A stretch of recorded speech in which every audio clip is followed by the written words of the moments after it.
Mbrojtësi kombëtare shqiptare Mario Mitaj po bëhet gati të kthehet përsëri gjatë kësaj vere në futbollin e rëndësishëm evropian duke i dhënë lam të mirë në Arabi Saudite. Kjo bëhet e ditur nga vetë mediat saudite, të cilat tregojnë se klubi i Al Ittihadit të lojtari kanë marrë një ofertë të rëndësishme nga një klub italian.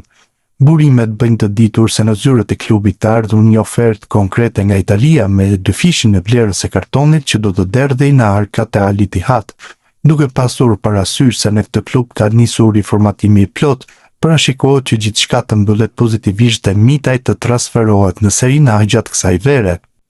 Tani mbetet të mësohet se cili është klubi që do të bëjë këtë investim për mbrojtjen e kombëtarit shqiptar, i cili ka spikatur në këto vite me fanellën kuqezi duke qenë një titullar fiks në krahun e majtë të Prapavijës.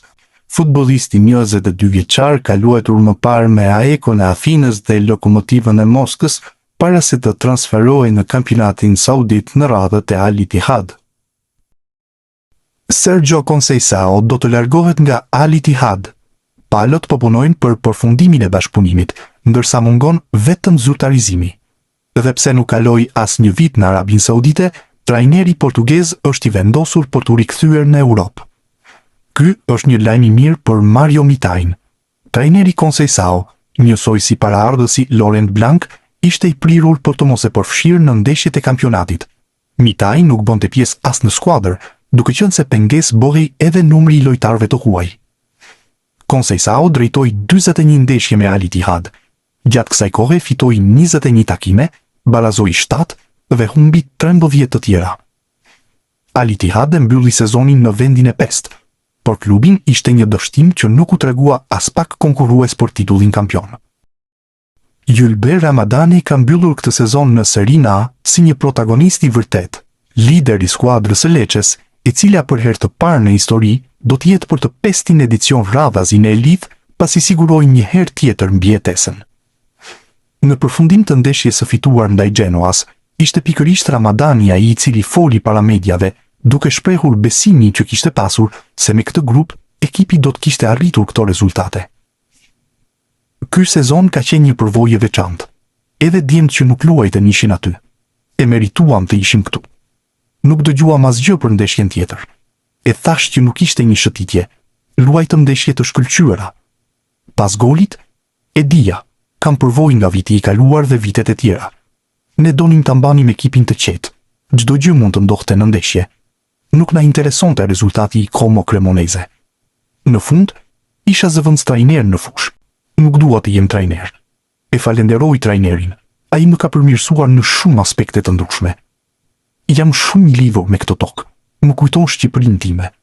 Çdo ditë që e kam të lirë, shkoj në shtëpi dhe kthehem menjëherë. Këtë javë pata disa probleme me gjurin. Shtrëngova dhëmbët për të luajtur sot. Doja të isha në fushë. Vitin e kaluar nuk u zhduka. Kishte zgjedhje nga trajneri që donte të luante në mënyrë të ndryshme. Unë gjithmonë kam qenë profesionist. Goli kundër Torinos shleu gjithë sezonin. Këtë vit ndihem më shumë në qendër të gjërave. Isha zëvendës kapiten. Ne dinim çfarë të bënim dhe bëm gjithçka me shokët.